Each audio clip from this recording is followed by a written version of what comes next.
아무 말 나들이 시간입니다. 오늘 아무 말 나들이 진행해 주실 김경탁 편집장님 모셨습니다. 안녕하세요. 네, 안녕하세요. 네, 안녕하세요. 아니 오늘은 왜 이렇게 정장이라든지 나비 넥타이라든지 이런 멋진 연미복이라든지 이런 게 여름이잖아요. 여름이라서 예, 여름에는 역시 시원한 게 최고죠. 예, 맞다고 생각합니다. 자, 오늘 이제 아무 말 나들이 진행을 해주실 건데 오늘 어떤 주제를 가지고 오셨죠? 예. 오늘 주제는 선거입니다. 선거. 선거. 선거입니다. 선거. 예. 저도 오늘 제가 하고 온 건 투표고요. 어쨌든 선거가 저희 지방 선거가 이제 눈앞에 있죠. 이미 시작은 됐고요. 네. 예, 선거랑 투표랑 뭐 많이 헷갈리시는데 전혀 별개의 개념이죠. 선거란 거는 그러니까 어떤 집단을 대표할 사람을 뽑는 그런 민주적 절차를 말하는 거고. 네. 그다음에 투표는 그런 집단의 어떤 의사를 결정하는. 그러니까 투표 안에 선거가 포함되어 있죠. 그러니까 투표가 더 큰 개념이군요. 아니 근데 또 이게 중첩된 개념이기도 한데 선거 영어로 보면 캠페인이라는 뜻도 있어요. 네, 캠페인 그러니까 있죠. 선거 안에 투표가 있고 투표 안에 선거가 있는 거죠. 서로가 서로 안에 있군요. 굉장히 로맨틱하네요. 예. 로맨틱? 이거 아닌가? 죄송합니다. 그렇지 않아요? 예. 보통 그런 거 에로틱이라 그러지 않습니까? 아니요. 아니, 저는 마음을 이야기한 거라서. 알겠습니다. 죄송합니다. 선거와 이게- 투표에서 에로틱이 나오다니. 선거랑 투표랑 다른 개념이라는 거를 우리가 확실하게 알게 된 계기가 있죠. 최근에. 네. 국회 파업 때문에 국민투표법이 지금 죽은 상태라는 게 확인이 됐어요. 국민투표법. 전 이거 생각만 하면 열이 받아가지고 제 권리를 뺏겨가지고. 전혀 다른 개념이라는 거를 그때 알게 됐고, 그럼 우리 그동안 국민투표법이 안 됐던 거야? 처음 알았잖아요. 그러니까요. 적용되는 법이 전혀 다르더라고요. 네네. 그 국가법령정보센터에서 이게 선거법이랑 투표법 두 가지를 딱 검색을 해봤더니 이게 선거법이라는 제목 이름이 달려 있는 법이 두 개가 있고 네. 투표법이라는 이름이 달려 있는 법이 두 개가 있어요. 이 선거법과 투표법이 따로 있다. 네. 예. 선거법에는 이 공직선거법이랑 네. 그다음에 공공단체 등 위탁선거에 관한 법률, 약칭은 위탁선거법 이게 두 가지가 있고요. 네. 그다음 투표법은 국민투표법이랑 주민투표법이 있어요. 이 공직선거법에 적용을 받는 선거는 대통령 선거, 국회의원 총선거, 지방선거 이 세 가지고요. 네. 재보선 같은 거는 당연히 포함되고. 네. 그다음에 위탁선거법은 농협, 새마을금고 이런 그러니까 공공단체로서의 성격을 가진 이런 단체의 임원이나 대표를 뽑을 때 이 위탁선거법이 적용되고요. 네. 그다음에 그 정당의 대표나 후보자들을 뽑는 네네. 그런 선거들도 있잖아요. 예. 이거는 이게 그 정당법에 의해서 이 선거관리위원회 규칙을 적용을 받는데요. 그러니까 선거법에 적용을 받는 거죠. 그것도 이제 선거법에 적용을 받는다. 예. 네. 국민투표법은 이게 헌법에서 이게 제 72조 규정에 의해서 외교, 국방, 통일, 기타 국가 안위에 관한 중요 정책 그리고 헌법 제 130조의 규정에 의한 헌법 개정안에 대한 국민투표 이걸 관련된 내용을 규정하는 법인데요. 네. 이게 지금까지 이 주민투표가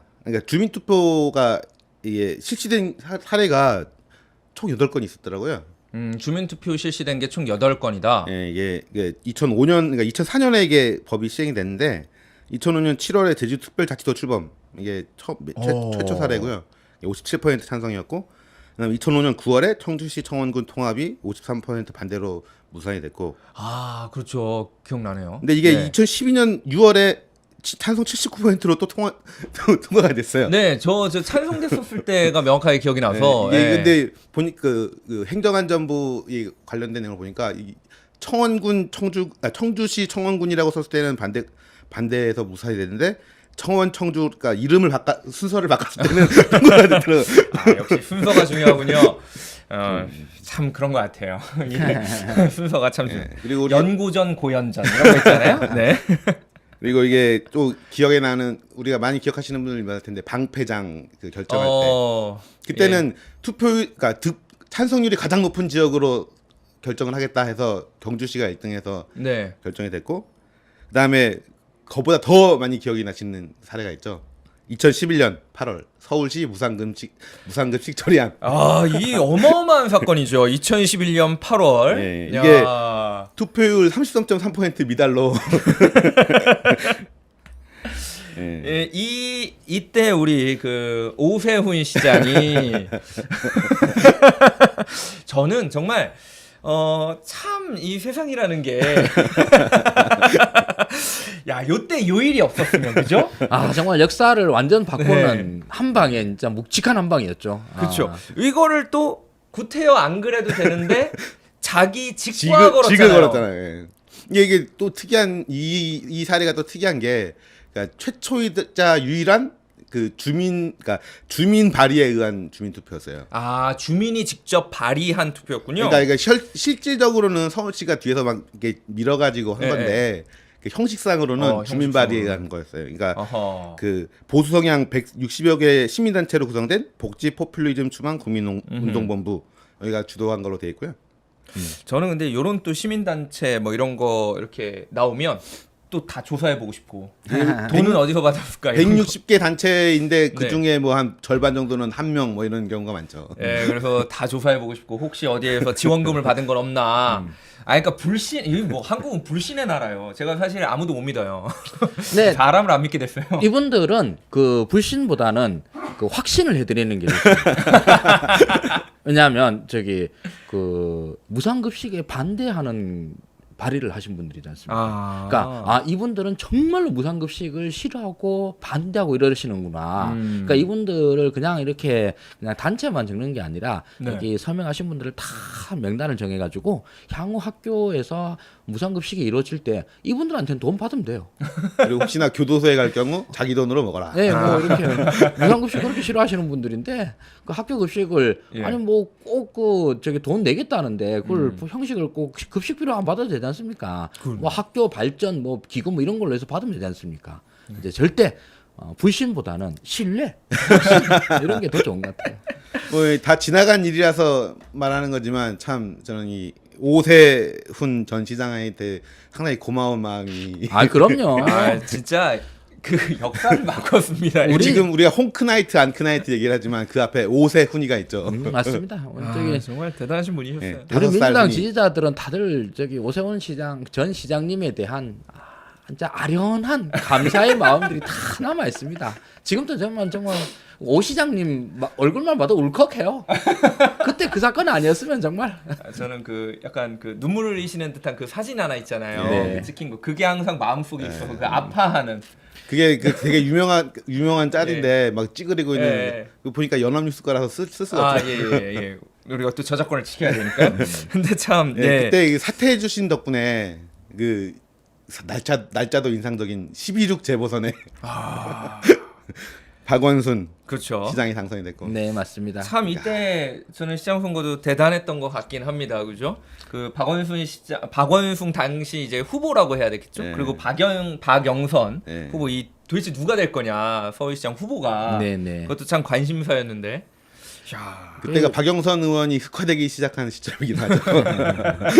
그래도 저기 오세훈 시장님은 이때를 계기로 해서 서울시장도 나가게 되고 이후에 총선에서도 떨어지고 하셨지만서도 그래도 절친 하나 얻었잖아. 절친 털보 절친 하나 얻어가지고 그렇죠. 아 인생- 저는 사실 그래도 오세훈 후보가 네. 그 나중에는 좀 이렇게 재기를 할 거라고 생각을 했었고 이 정세균 현 의장하고 맞붙었었잖아요. 종로에서 네네. 붙었었죠. 그 자기가 이길 줄 알고 막 그때- 다른 동네 다녔잖아. 되게 높았다고요 지지율이 처음에 오세훈 후보가 그래서 와 요거 다시 부활하나 이렇게 되나 이런 결과 나오나 했는데 이야 그때 여론조사에 대한 신뢰가 확 깨진 계기이기도 하죠. 그런 오세훈, 거군요. 정세균 대결. 예 그러고 보면 참 예 박복해요. 근데 막판에는 사실 정세균 의장이 이기는 선거 결과들이 나오기도 하고 그랬었습니다. 네. 근데 이제 이게 뭐 한두 개가 나오니까 에이 설마 뭐 이러는 분위기도 좀 있었고 또 오세훈이 뭐 오세훈도 마찬가지로 그거에 대해서 너무 안심을 하다 보니까 뭐 종로는 팽개치고 거의 서울시장이라도 된 듯 온 동네 다 뛰다니다가 그렇죠. 그래서 이제 그 낙선의 아픔을 얻고 그래도 여전히 절친 관계는 유지하고 계시죠. 자 그런 일이 있었네요. 예, 이 무상급식 투표는 이게 오전 시장님께서 이게 직을 스스로 걸어주신 덕분에 이게 의도치 않게 이 주민 소환 투표처럼 돼버렸지만 네. 이게 사실 주민 소환 제도가 네, 이게 꼭 있거든요. 있어야죠. 지방자치법에 대해서. 근데 지금까지 성공 사례가 단 하나도 없어요. 음. 이게 투표까지 못 간 게 86건. 참 쉽지 않군요. 그게. 투표까지 간 게 8건인데 이게 그 중에서 이게 아예 없는 건 아니고요. 거의 네. 없다고 말씀을 했어야 되는데 이게 4건이 처음 4건이 2007년도 경기도 하남시에서 화장장 걸림 관련돼서 네네. 4건이 있었어요. 그러니까 네. 시장, 시의원 해서 4건 있었는데 시장이랑 시의원 한 명은 투표율 미달로 무산이 됐고 네. 이 두 분은 투표율이 충족이 돼가지고 소환이 됐어요. 근데 이게 유일하고 마지막 사례였어요. 그러니까 이게 참 어렵긴 하네요. 쉬운 일은 아니네요. 만약에 이제 개헌이 돼서 국회의원 소환도 가능해지면, 근데 그것도 쉽지는 않겠네요. 네, 그게 이제 사실 좀 명함이 있습니다. 뭐 이게 그 쉬워진다라고 하는 것들도 이제 국민 소환 제도가 악용될 여지도 굉장히 큰 거고요. 네. 기본적으로 대한민국 민주주의가 대의민주주의를 근간으로 해서 하는 거기 때문에 여기에 직접민주주의적인 제도를 보완하는 것이지 네. 이거 자체가 막 주가 되어버리고 그러면 우리나라 전체 민주주의 시스템 자체가 이제 많이 흔들리는 결과가 될 수 있기 때문에 네. 이거 국민 소환이라든가 발안 이런 것들이 이제 나름 엄격한 기준을 갖추는 것은 그 일견 수긍되는 부분들이 있습니다. 네. 이게 이 주민 투표, 주민 소환이 무산된 사례들을 쭉 보면서 다 느낀 게 역시 환불은 어렵구나. 처음 살 때 잘 사야 된다. 그거는 맞는 것 같습니다. 이런 생각이 들더라고요. 근데 국회의원 같은 경우는 아예 이 소환 제도 자체가 없잖아요. 네, 지금 없죠. 그래서 작년에 이게 소환제법이 발의가 됐어요. 네. 그래서 촉구 기자회견도 있었는데 이 더불어민주당 박주민 의원이 대표 발의했는데요. 이게 MBC 무한도전에서 국민의원이라는 프로젝트에서 입법까지로 선정이 돼서 한 걸로 사람들이 알고 있는데 이게 방송은 4월이었고 박 의원이 발의한 건 2월이었어요. 이미. 네. 그러니까 그래도 8월달에 기자회견을 했는데 그거는 그러니까 발의에 대한 기자회견이 아니고 제정을 하라고 촉구하는 서명지를 모아서 그거를 전달하는 기자회견이었고요. 국회의원 소환제는 꼭 좀 이루어졌으면 좋겠다는 생각이 정말 듭니다. 근데 그 국회의원들이 법을 만들어서 이게 그러니까요. 실제로 무슨 법을 만드는 사람들이라고 해서 뭐 이렇게 국민의 어떤 권리라든지 국민이 가질 수 있는 그 정말 주권을 침해해서는 안 되잖아요. 이거는 국민의 당연한 권리라고 저는 좀 생각을 하는 부분이라. 근데 이 권력자들이 그러니까 네. 국민의 권리를 늘리는 거에 대해서는 되게 부정적이고 최대한 안 하려고 하는 그런 시도들이 계속 있어 왔잖아요. 네. 뭐 가장 단적인 예가 이 선거 연령 인하인데 그렇죠. 선거 연령도 참 낮출 필요 있다고 보는데 이게 18세로 낮추자 이런 얘기를 네. 이렇게 처음 나온 게 1991년이더라고요. 1991년이요. 근데 이게 지금 전 세계에서 네네. 이 만 19세로 한 나라가 대한민국밖에 없어요. 만 19세는 대한민국 뿐이다. 이 지도 보시면 이게 초록색이 만 18세인 나라들이고요. 초록색이 많네요. 대세군요. 네, 그리고 18세가. 그리고 16세가 오스트리아, 브라질, 아르헨티나, 에콰도르, 쿠바, 니카라과가 있고요. 네. 17세가 북한이 있어요. 인도네시아, 동티모르, 수단, 남수단. 그리고 20세는 중화민국, 그러니까 대만이고요. 나우루라는 나라가 있고. 네. 21세가 말레이시아, 싱가포르, 사우디아라비아, 쿠웨이트, 오만, 중앙아프리카 공화국, 카메룬, 가봉, 사모아, tonga 이렇게 있고요. 그렇군요. 대부분 18세더라고요. 예. 뭐 저 정도로 낮추는 건 뭐 나쁘지 않다는 생각을 하게 되는데. 근데 대한민국에서 18세로 낮추는 아까 말씀드렸지만 1991년도 네. 기사가 가장 최초 기사더라고요. 18세로 낮춰야 된다. 근데 이게 아무리 당위적으로 옳은 일이라도 잘 안 되는 게 그렇죠. 언제나 쉽지 않죠. 이 똑같은 비슷한 또 사례가 이게 있죠. 이게 민선자치 이번에 7기인데 네네. 이게 1기가 1995년이에요. 네. 출범한 게. 근데 1987년에 헌법이 만들어졌잖아요. 지금 네네. 헌법이. 그럼 이거 7년이 걸린 거죠? 네. 7년씩이나 왜 걸렸을까? 해봤더니 이게 그 노태우 정부에서 끝까지 안 하려고 버티다가 이게 김대중 전 대통령이 이게 13일간 이 단식 투쟁해가지고 겨우 쟁취한 거더라고요. 그렇죠. 김대중 대통령께서 이 쟁취한 것 중에 가장 중요한 일 중에 하나죠. 근데 이 단식을 그러니까 평생 딱 한 네. 번 하셨다고 이 자서전에도 쓰셨더라고요. 그래서 스스로 자기 별명을 이 미스터 지방자치다 이렇게 네. 뭐 자칭하시기도 했고. 예, 평화민주당 총재였던 이 김대중 대통령이 1990년 10월 8일부터 20일까지 이 단식을 했는데요. 네.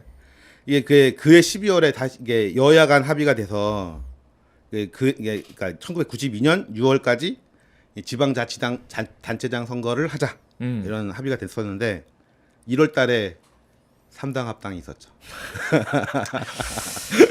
3당 합당도 참 그쵸? 네. 이게 우리나라의 정치 지형을 굉장히 이상하게 꽈버린. 이 3당 합당하고 나서 이 자신감을 얻은 이 도태우 전 당시 대통령은 이게 지방선거 연기하지 뭐. 그래서 그해가 단체장 선거만 연기를 했고요. 의회는 구성이 됐어요. 네. 의회 구성이 되고 다시 5년 뒤인 1995년 최초의 이 민주당 자치가 시작이 됐고 네. 그때 서울시장 선거에서 민주당 국민회의가 이겼죠. 그리고 나서 그 힘을 기세를 몰아서 정권 교체에도 성공을 하고 그거 보면 그러니까 당시 여당과 정부에서 왜 그렇게 기를 쓰고 지방자치 안 하려고 했는지 조금 예상이 되죠. 예. 이게 지방자치단체 조직이 선거에 개입하는 건 불법이지만 사실상 동원을 해왔다는 거고. 그래서 이번 지방선거를 앞두고 이게 지방의회 선거가 중요하다 이런 말을 우리가 많이 했고 많이 하시는데 그쵸. 이게 풀뿌리 민주주의라고 하잖아요. 이게 미사일구가 아니라 진짜로 이게 뿌리가 지방자치단체 그리고 지방의회거든요. 네네. 여기서 이겨야지 이게 정당 조직이 최하단부가 이게 생기를 얻고 네. 살아가는 거고 그렇게 하기 때문에 이게 꼭 이겨야 하지 않겠나 이런 생각을 했습니다. 아무래도 이제 지방선거를 통해서 이제 뭐 시의원들이라든지 도의원이라든지 지방조직이라든지 이런 것들이 잘 갖춰지고 이분들이 또 선거 때 직접 나가서 뛰어야 선거에서 이길 수 있다라는 이야기가 우리 있잖아요. 이 공직선거법에 금지된 네. 게 많잖아요. 네네. 근데 뭐 특히 선거운동원 이게 숫자가 규정에 제한이 있는데 선출직 공무원들은 그 제한에 포함이 안 돼요. 그러니까 기초의회 의원이나 광역의회 의원들이 국회의원 선거에서 선거 사무원처럼 파란 옷 입고 뛸 수가 있는 거예요. 여기 이 사람들은 숫자에 포함이 안 되기 때문에 사람 숫자 자체가 차이가 있는 거죠. 아하. 그러니까 정말 중요한 선거인 건 분명해 보입니다. 이 지방선거를 통해서 결국 한 정당이 가지고 있는 전국적인 신경만들이 만들어진다라고 봐도 네. 과언이 아닐 것 같은데 그러면 이번 지방선거가 끼치는 영향은 바로 이어지는 뭐 바로 이어진다고 하면 좀 그렇지만 2년 얼마 안 뒤에, 남았죠? 예, 2년, 네, 2년 뒤에 총선. 총선에도 상당한 영향을 끼칠 수 있다는 거죠? 그렇죠. 예. 예. 어떻게 저희 총선 예상 한번 해주시죠? 2년 남았는데. 총선에서는 저기 그 쟁점으로 봐야 될 거는 딱 하나라고 봅니다. 뭐죠? 현 더불어민주당이 개헌선을 확보하느냐 마느냐. 개헌선이요? 네. 개헌선이 몇 석이죠? 제적 3분의 2죠. 그러니까요. 그러면 뭐 299석으로 아니 그냥 300석으로 잡고 180석 네, 180석 돼야 된다는 얘긴데. 이상인데요. 그 지금 이제 개헌 무산으로 인한 걸로 인해서 이거 대통령 국정 지지를 위해서는 총선에서 여당이 180석 이상이 돼야 되는구나라는 것들이 이제 거의 보편적인 공감대로 형성이 됐다고 봅니다. 이야, 이 더불어민주당이 180석 이상 한다는 건 근데 그건 뭐 별로 어렵지도 않아요. 어렵지 않습니까? 예, 지금 이미 뭐 지금 야당들이 그 네. 지역적 기반을 가진 데가 대구 경북의 일부 지역들로 축소되고 있습니다. 지방의 어떤 아까 말씀드렸던 그 풀뿌리, 네. 풀뿌리 조직을 갖춘 곳이 한정되어 있다. 대구 경북 일부에로. 뭐 지금 부울경 다 박살났죠. 네. 뭐 호남 다시 지금 민평당 꼬라지 보십시오. 뭐 그렇게 돼 있지. 그 다음에 뭐 강원 일부 산간 지역에서 뭐 자유당이 조금 우세 지역이 될래나 뭐 그런데 외에는 거의 뭐 지금 전국적인 지지를 고르게 확보하고 있기 때문에 개헌선 확보는 그 최대한 보수적으로 잡아서 이런 것이고요.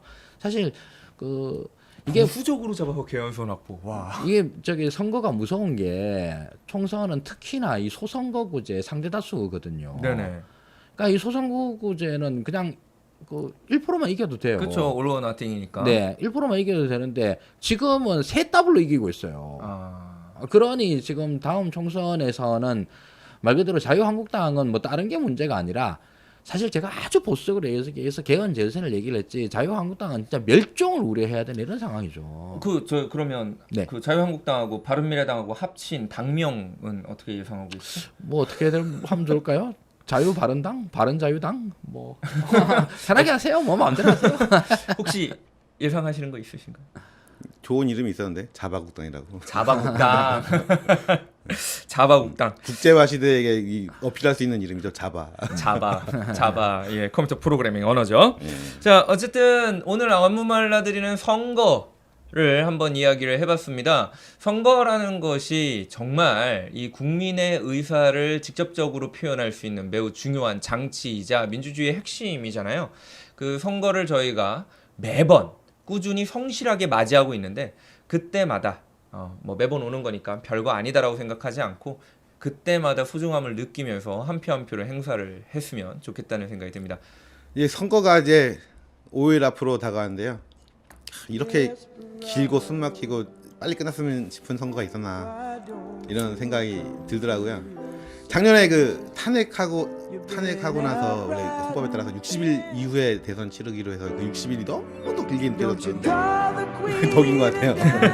이번에는 아마 그 논란이 좀 있고 그래서 네. 뭐 길게 느껴졌을 거라고 생각을 하는데 저는 항상 그럴 때마다 어떤 걸 상기하냐면 예전은 어땠나 2002년 뭐 이렇게 대선 국면에서는 또 어땠는가 그때를 생각해 보면 마음이 참 차분해지고